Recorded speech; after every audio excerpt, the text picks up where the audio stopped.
Velkomin í þáttinn Trú og Líf. Trú og Líf. Fyrir ykkur sem eru ekki að horfa, þá ég að rétt út hendurnar til ykkar. Velkomin. Vá, og knúsa. Við erum núna aftur búin að fylla okkur orku vegna þess að við vorum að fá okkur að borða. Já, og við erum komin í næst senasta þáttinn á serinni. Wow, bara við varum með rótkastarinn núna. Já, það var ekki ekki. En herri, já, við ætlum að fara í spurningu númer 9. Já, númer 9. Herri, og þessi spurning hljóða svona. Ælust allt.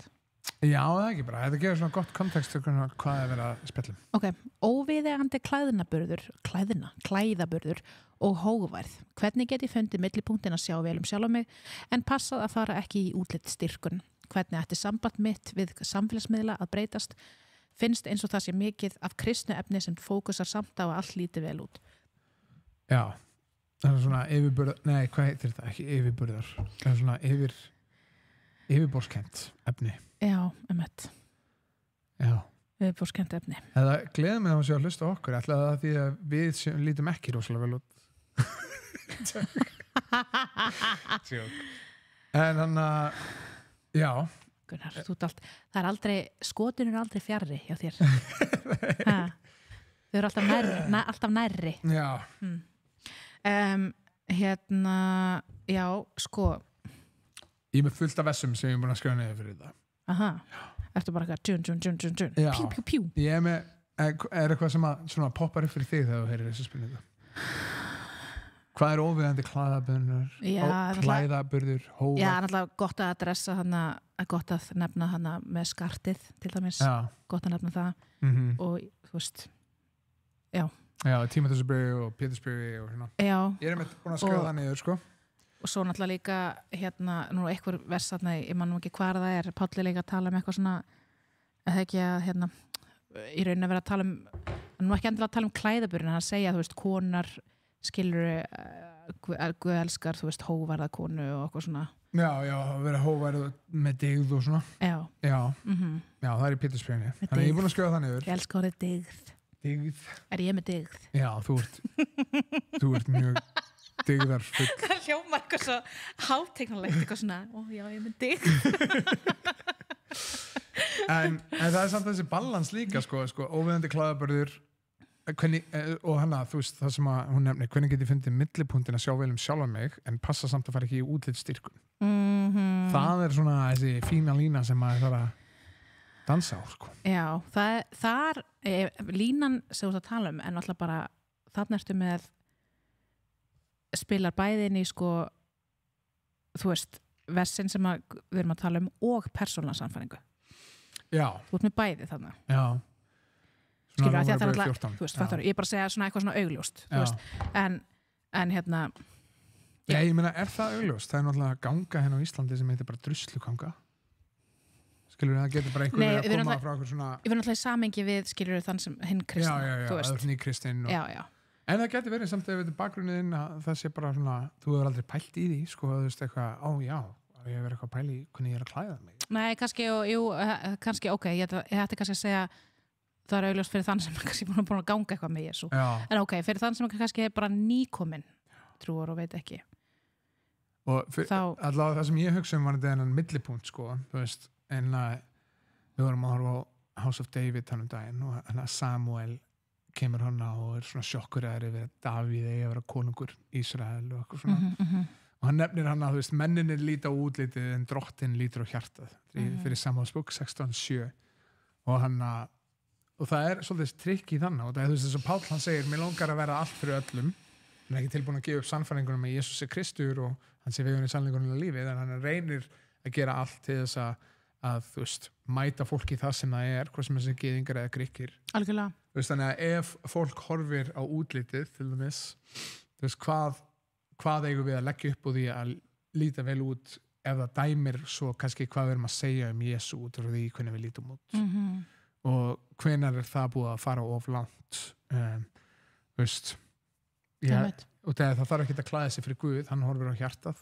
Já, ég ætla að segja, þú veist, að ég held að kannski líka bara eins og til dæmis bara, þú veist, ef við hugsum þetta bara út frá bara fagnarindinu, þú veist að Guð tekur á móti þér eins og þú ert á því augnabliki, skilurðu þú veist, þá bara segir hann komdu til mín og segja eins og svo að við séum bara með segja eins og svo að við séum bara með kalla konu sem frelsast inn í kirkjuna og þau bæði kannski bara eru bara kannski klædd á óviðandi hátt, skilurðu, og þau taka mótið Guði, þú veist þá náttúrulega bara það strax bara að ganga, þú veist, hjá þeim að bara svona byrja að læra og ég held að einmitt þarna kom inn kannski líka bara svona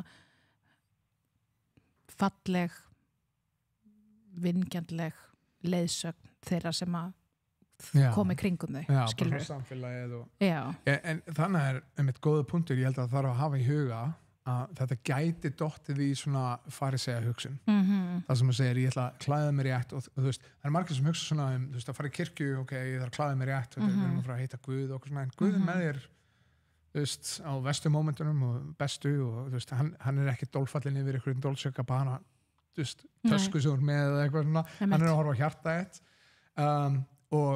og sama tíma, þú veist, að fyrir þannig fólk sem kannski að koma frá þessu og labba inn að átta sig á að hey, þetta ekki það sem réttlæti mig fyrir fram á Guð hvernig ég klæðist og að passa sig líka á því að vera ekki að pæla í ef ég bara breyti klæðunum mínum að þá get ég breytt hjartanum mínu það ætti í rauninni að vera öfugt að hjarta mitt þetta breytast út frá því byrja svona ytri breytinga í þessi stað þannig að mér finnst að það þurfi í rauninni að tala tvenns konar klæðnað sem innri klæðnaður hvað í hjartaninu og ytri klæðnaður sem hvernig actually og ég held líka bara veist, eins og með þetta skilur að þá náttúrulega ættir rauninni kannski svona hugsandum það líka þú veist, náttúrulega bara þú veist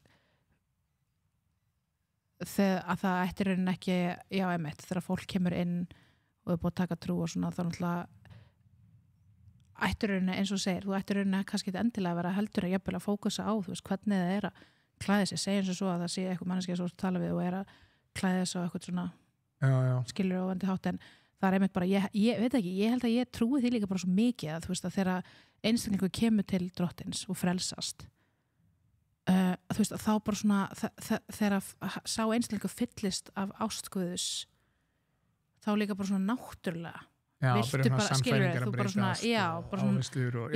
og það þú finnur bara, þú ert bara þú veist, elskaður og ég held að þetta sé bara einhvers segir, langbest bara fyrir kirkjuna, þú veist, að hjálpa þeim einstaklinga að vaksa þannig að því að ég held að út frá því kemur náttúrulega bara breyting, skilur og oftar en ekki skilur þegar einstaklingur þegar að gangi gegnum svona og maður kannski fer að leiða eitthvað, þú veist, með svona þá náttúrulega bara, þegar hann fer að lesa þá held ég þetta komi nú bara frekar fljótt upp svona, það sem hann stendur frammi fyrir, þú veist hvernig þið nýja líf á að líta út Vildu lesa hérna nokkuð vers hrjóður?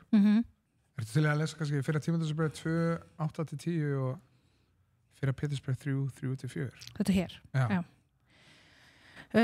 Ég vil að karlmenn biðjast hvarvetna fyrir með upplyftum heilugum höndum án reiði og þrætu sömuleiðis vil ég að konur skríði sér sæmandis búningi með blygð og hólæti ekki með fléttum og gulli eða perlum og skartklæðum heldur með góðum verkum eins og sómir konum Guð vilja dyrka og svo fyrir Pétursbréf 3-4 skartekar sé ekki ytra skart, hárgreiðslur gullskraut og viðhafnar búningur heldur sé það huldi maður hjartans í óforgengilegum búningi hóværs og kyrláts anda það dýrmætt í augum Guðs Ég að fatta að þú með svolítið mikið að flettum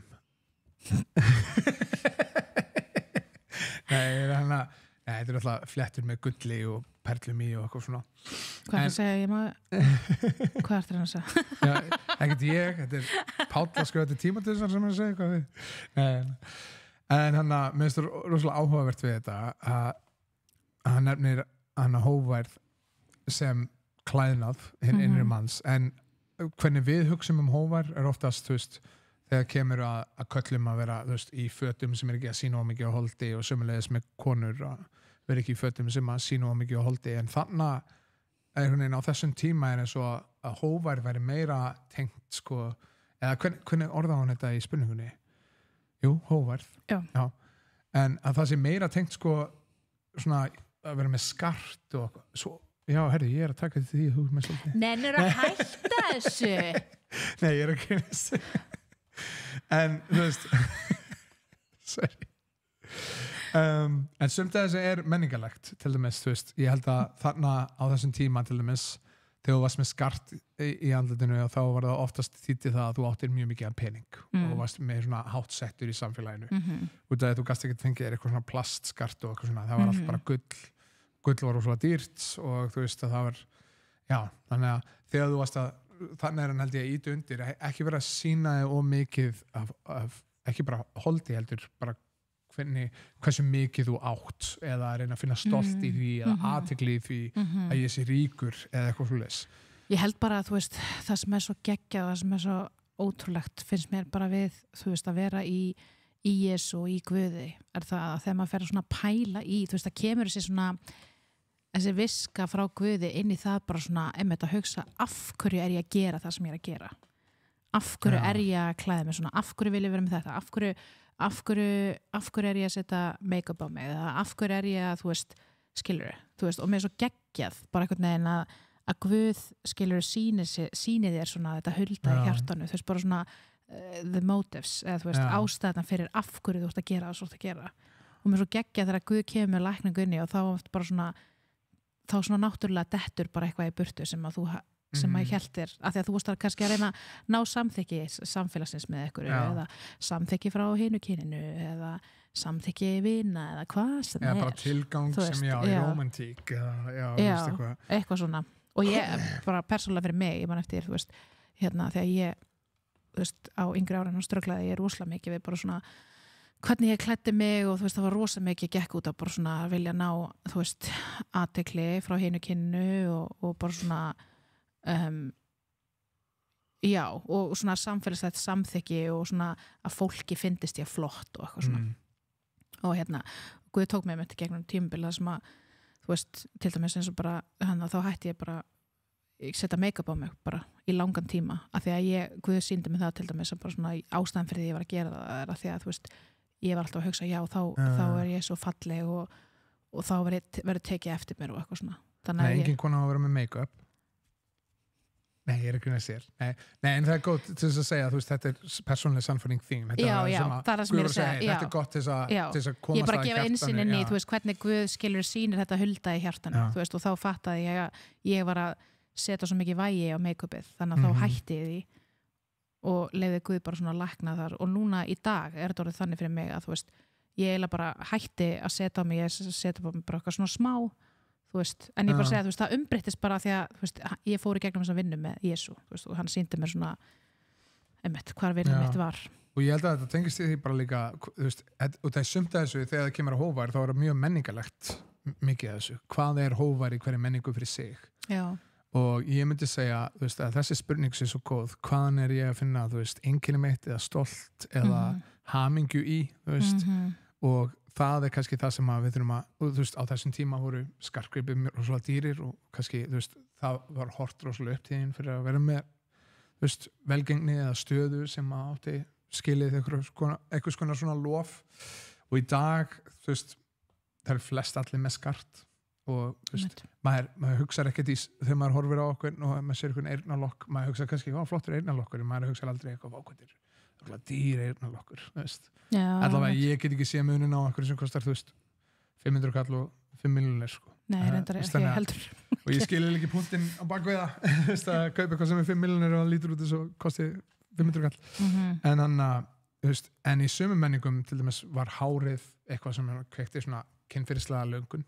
Það er mjög margir svona í mannkynssöguna sem hárið hefur verið svona kynferðislegt tákn og það var í sömu menningum, öðrum það brjóst, skilur og í öðrum það ég man að því að bjóði í Bandaríkjunum þá voru konur á leiðinni að fara í trúboð og við áttum að fara svona sumir af þessum stöðum voru hættulegi staðir þannig að þú þurftur að fara svona læra hvernig á að venda þig og passa þig og þú veist, berast á móti og annars svo kom ég til þess að undirbúa fyrir menningarlegt sjokk og hann kom inn og sagði við stelpunar það skiptir engu máli hversu mikið að holdið þið sýnið var þetta brjóst og rass og eitthvað svona en það sem þið verðið að passa er að bakliðin af það sem hnéskelin sjáist ekki hvað sem það heitir veist, en það var bara kynferðislegt þá í þeirri menningu það bara, ef þú sýndir bakliðina á hnéskelinni hnésbótin en þá var það bara eitthvað sem að þú varst bara lauslátt kona og eitthvað svona fyrir að sína það. Ég hef bara aldrei pælt í því, sko.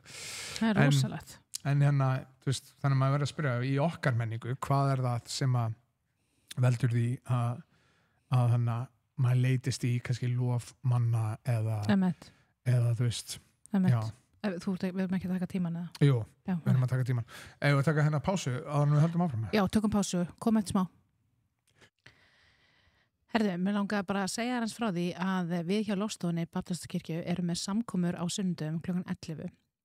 Samkomunar eru á ensku, við erum með staðsett í Fagraþingi 2A og svo eru við líka með heimahópa yfir vikuna, en þú getur svo bara fengið ítalara upplýsingar það þegar þú mætir og kíkir í kaffi hjá okkur. Sjáumst. Herru, mér langaði líka að taka það fram að Trú og Líf komið heimasíðu, þess að trúolíf.is, það sem við ætlum að láta þessa þætti, en líka meira af kennsluefni sem tengist ýmsum atriðum sem tengist Biblíunni, og við vonum að það sé þér til uppbyggingar, en svo erum við líka hægt og rólega að fara að bæta inn greinum og meira efni í framtíðinni sem við vonast til þess að hjálpi þér að vaksa í trú og von og kærleika. Og þannig að ef þú vilt kíkja á það, þá er það trúolíf.is. Velkomin í þáttinn Trú og Líf. Þú ert að hlusta á sögu Maríu og Gunnar Inga og við erum að tala um hógværði klæðaburði. Og hvað er eiginlega óviðeiginlegt? Klæðaburði. Óviðeigandi. Óviðeiginlegt. Segja það. Óviðeiginlegt. Óviðeigandi í íslenskri menningu. Óviðeigandi? Já. Já, ég held að hér náttúrulega er rosa mikið fókus á bara brjóst og rass og já, sína ómikið og holdi. Já. Eða ekki einu sinni sína ómikið og holdi heldur að vera í fullum klæðum sem að samt skilur ekkert eftir. Það er bara ég fekk sjokk daginn þegar hver var að tala um þetta? Það var einhver að tala um það var svona, ekki bara jógabuxur heldur með jógabuxur sem eiga sérstaklega sko svona að loka öllu þannig að það bara svona sjáist allar útlínur á öllu og ég er bara svona hvað, þetta er svo áhugavert að þetta sé bara þeng, bara hvernig get ég sýnt sem mest og þannig að svo erum við með svona dæmis að druslugönguna sem er rosalega fókus á bara svona, ég hef bara rétt á að klæða mig eins og ég vil, sem er svo sannlega rétt og þú átt þannig rétt að klæða eins og þú vilt, en ég held að fyrir einn kristna mann að þá er spurningin okkar ekki hverju hef ég rétt á. Kristur hafði rétt á að koma og dæma frekar en að deyja fyrir mig og hann hafði rétt á að sleppa því að veita mér miskunn og fyrirgefningu eða náð, en Guð sé lof fyrir það hann kom ekki bara og gerði það sem hann hafði rétt á. Og Kristi samfélag er gefið í að mótast eftir þessu, ekki hver er minn réttur, heldur hvað er það sem að hvernig get ég elskað náunga minn, hvernig get ég elskað Guð og hvernig get ég elskað náungan og hann ekki bara fengið það sem ég á rétt á, heldur frekar hvað get ég gert þess að styrkja aðra. Og ég held að bara eins og að tala um áðan, þú veist bara, ég held að það koma svo útrúlega mikið niður á bara svona þú veist bara hvar einkenni manns er þú veist, í Guði skilur þú veist, að þú sérð þig fullilega elska hann af Guði og þú veist, þín svona öll þín næring og lífs og sála kraftur kemur henni bara frá honum og þú veist, og þá náttúrulega bara í rauninni, þú veist, fyllir það uppi þú hefur ekki þess að þörf til þess að vilja gera eitthvað, þú veist líka með þess að reyna að ná einhverju fram, skilur einhverju svona skoðunum eða áhuga þannig, skilur það sem opnar sem ekki frelsi. Já, hvort þetta sé einmitt í því að leita eftir einhverju sem þú hefur ekki, þú veist, einmitt þegar þú bælar í því að við erum með samþykki Guðs, að þá kannski fölnar allt hitt sem að við leitumst í áður til þess að hafa samþykki og til þess að svona íta undir að við erum með virði og gildi og eitthvað svona og nú er það bara eitthvað, við höfum Jesú á krossi fyrir mig, þú veist, hvað annað þarf ég fyrir virði og gildi. En mér langar að kannski, til að lesa Filippibréfið hérna 2:3-8. Já, gerið ekkert af eigingirni eða hégómagirnd, verið lítillátir og metið aðra meira en sjálfa ykkur. Lítið ekki aðeins á eigin hag, heldur einnig annara. Verið með sama hugafari sem Jesús Kristur var. Hann var í Guðsmynd, en hann fór ekki með það sem feng sinn að vera Guði líkur. Hann svipti sig öllu, tók á sig þjónsmynd og varð mönnum líkur. Hann kom fram sem maður, lægði sjálfan sig og varð hlýðinn allt til dauða, já, dauðans og krossi. Þannig að ef þú spyrir þeim þannig, okay, hvernig hefur þetta áhrif á hófærð, þá það einmitt bara ekki bara heimta að aðrir díli við sína synd eða sinn losta til dæmis, spurðu hvað get ég gert þess að hjálpa þeim að falla ekki í lostan eða, og kannski þú í sambandi það sem að makiðinn að díla við afbrýðisemi eða finnst það óþægilegt að aðrir fá að sjá mikið sem að honum finnst að hann ætti bara að sjá eða henni finnst að hún ætti bara að fá að sjá og njóta. Hvernig get ég séð að hann eða hún viti ekki eða viti að ég vil bara vera maki þeirra, að þjóna þeim. Og það kemur svolítið inn á líka svo það kemur svolítið inn og líka bara svona er það í sambandi við druslugönguna, það var að vekja athygli og að segja eitthvað já, ég á ekki að þurfa að hafa áhyggjur af því, að menn komi og nauðga mér eða eitthvað svoleiðis, út af því hvernig ég þó ég velji að vera lítið klædd eitthvað svoleiðis. Ég held að það veri druslugönguna, tilgangurinn á baku hana. Ég má bara klæðast því sem að, og það er sannlega ekki, það er alveg rök í því, þú ætti ekki eitthvað saman hvort einhver labbi nakin bara niður stræti, þá er það algjörlega bara við óhæfi og ætti ekki að gerast, einhver fari bara og brjóti á þeim. En ég held að bara punkturinn kannski líka í því er líka bara svona en við ætlum samt ekki að losa okkur undan ábyrgð bara af sjálfum okkur, hvernig við fattar, að þetta rauninni að bera virðingu líka bara út fyrir sjálfum þig, þetta snýst ekki allt bara ég. Það er líka viska, það er eitt sem er ábyrgð svo annað sem er viska. Það er ábyrgð hans ef hann fyrir að brjóta þér, en það er líka stundum bara viska í því ef ég fer til dæmis og labba í ákveðnum stað sem ég veit að er hættulegur og mikið að hann verið að stela fólki og annað, eins og ég ákveði að fara að labba klukkan 2 nótt niður þessa götu það sem alltaf hefur verið að stela fólki, að þá er viska sem segir mér að ég ætti ekki að gera það. Það er ekki ábyrgð minni að einhver annar geri það, það er ábyrgð þeirra, en samt er viska líka inn í dæminu svona. Það er bara svona, ég bara spáði eins og með ábyrgðin hjá þér bara svona að að taka svona, hvað segir maður, að taka ábyrgð á þínum eigin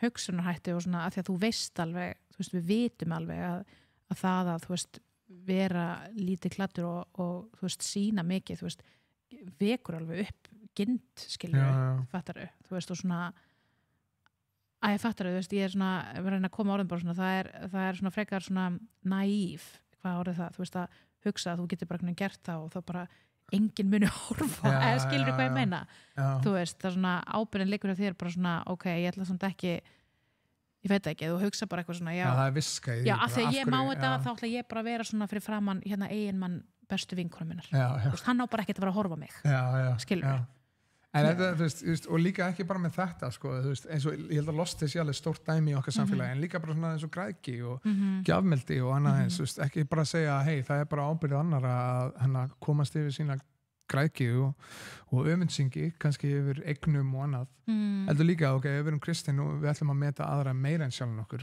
spyrja okkur hvernig get ég hjálpa einhverjum að díla við græðgi sína og ömund sína, og ég get sjálfur ákveður bara að sætta mig við venjulega hluti fyrir einhvern að fara í kaupa eitthvað rugl sem að kostar ógeðslega mikið en gerir það sama og aðri bílar þú getur keypt bíl á sama verð og íbúðir í Kópavogi eða þú getur keypt bíl sem að kemur bara frá A til Ö og það er einmitt ekki tengt einu sinni hvar þú ert fjárhagslega. Ég þekki milljarðamæringa sem að það sést ekkert á þeim að þeir séu milljarðamæringar og sömuleiðis ef ég þekkti einstaklega eins og því ég bjóti í Bandaríkjunum þá var gett cool að vera með svona bíl, algjör druslubíl sem var búin að breyta þannig að dekkin voru risastór, ekki svona eins og íslenskt dekk, heldur með svona rims og þá kostuðu hjólakoppanir á bílinn meira en bílinn sjálfur og það var gett töff og eða krakkar sem áttu gett lítið pening og voru svona in the projects sem maður var að hitta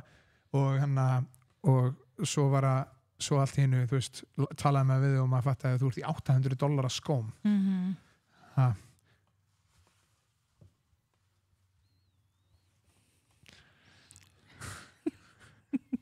allavega þannig að já, en þannig að pæla í Já, veist, ég ætla öðrum. kannski að segja líka bara, mér finnst líka bara kannski grunnurinn að þessu, bara það finnst mér nú bara alltaf koma bara niður á bara svona, hvað mér finnst þetta sína bara svona að Guð hefur bara skapað okkur fyrir svo miklu meira, skilur þú veist, hann hefur skapað okkur fyrir það að einkennið okkar er í honum og fyllingin okkar er í honum og þú veist, ég veit það ekki, það er bara svona að það, náttúrulega út frá því að þá, þú veist, missum við niður svona allt þetta sem að lætur okkur vilja finna samþykk eitthvað staðar, annar staðar en að vita að við séum nú þegar samþykkt. Já, líka bara hvað er fegur. Svona að því við erum að tala um þetta í samhengi við þessa, skilur við.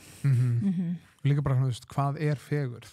Eða þú veist, svona varanleg fegurð, þú veist. Ég hugsa Kolosabröð 3:12 sem segir íklæðist því eins og Guðs útvaldir heilagir og elskaðir, hjartans meðöngum, góðvild, auðmýkt, hóvarð og langlindi. Og helsta fegur kristna einstaklingsins er í karakter, ekki í dýri eða flottum ytri klæðum. Og já, þú veist, að segja, ok, hvað er það sem varir meira en bara þetta líf? Og hver, þú veist, til þess að greina þetta hjá þér, þá myndi ég pæla meira í, þú veist, hver er hugsun mín á bakvið hlutina? Veist, hvað er að drífa mig áfram? Af hverju vil ég klæðast vel? Veist, er það til þess að aðrir heyri það sem ég er að segja þegar ég bendi á Jesú? Veist, að sé ekki, ég lít út eins og veist, líf mitt sé í rugli, veist, heldur að það heyri það sem ég er að segja? Eða er það til þess að ég líti út vel fyrir öðrum og fái lof frá öðrum? Eða er ég að reyna að líti út vel fyrir konuna mína eða kallinn minn? Eða er ég að reyna að fá athygli frá öðrum? Sömuleiðis bara, veist, er ég að fyrir ræktina til þess að fá athygli frá öðrum? Eða veist, er ég að fyrir ræktina til þess að geta sinnt minni skildum í vinnunni eða í fjölskyldunni eða hvað sem er?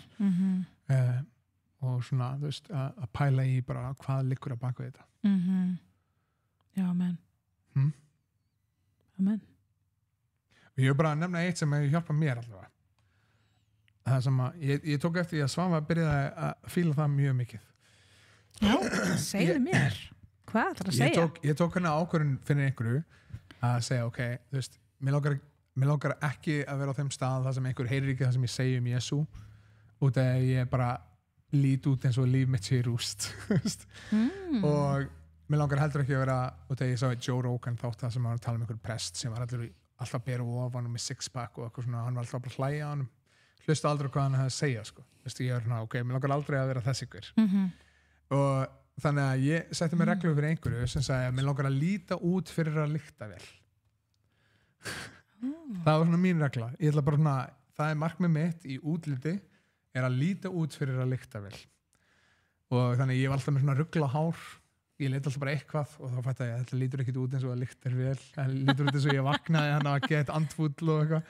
Þannig að ég var eitthvað svona, ok, hvort ég ætlaði að snúða mig, ég reyndi að sannfæra sögum að snúða mig en það sparaði eitthvað peninga allavega, eða halda hári, þannig að ég fann mér bara hárgreiðslu sem að lítur betur út eins og allavega, eins og ég sé ekki nývaknaður og sömuleiðis með skeggi, það var allt út um allt og ég blæs skeggið út af því að það lætur mig lífið út eins og ég lykti vel og þannig að ég gerði það bara markmiðinu, bara hvað get ég gert þess að bæta mig í útliti þannig að líti út eins og ég lykti vel, ekki svo ég líti út eins og eitthvað supermodel eða eitthvað svona, bara líti út fyrir að lykta vel, þannig að ef ég er að tala um Jesú eitthvað tímann og það var engin eitthvað að pæli hversu hólótt á buxunum mínir eru eða eitthvað svoleiðis og sömulegis ekki þetta á hinbógin sem segir bara ég ætla bara að lifa fyrir að líta alltaf bara út fyrir að vera sætastur í heiminum eða eitthvað þannig að mjög góð þumaputtaregla sem ég hef allavega öðrum með, sem ég mæli með öðrum kannski kallmennum sérstaklega.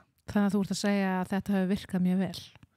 Já, þú hefur alltaf eitthvað, já, vá, hvað er flott Gunnar, þú hefur fílað það, þannig að þetta eru blessur fyrir þig og ég er svona, ok, þetta er gott fyrir sög, hún fílað þetta en já, þannig að það er góð þumaputtaregla, finnst mér. Það er mjög góð þumaputtaregla. Svona millipunkturinn á að horfa ekki á bara ytri mannin sem skiptir ekki máli versus hinum meginn sem segir ytri maðurinn er bara allt og þú veist, ég verð bara sætast að stelpan eða sætast í strákurinn eða hvað sem er, skilur. Já, einmitt. Þannig að ég allavega kannski út frá Já, herðu, við erum bara búið með tíman Já, ok. við stoppum bara hér. Takk kærlega fyrir Hvað ætlaðu að segja?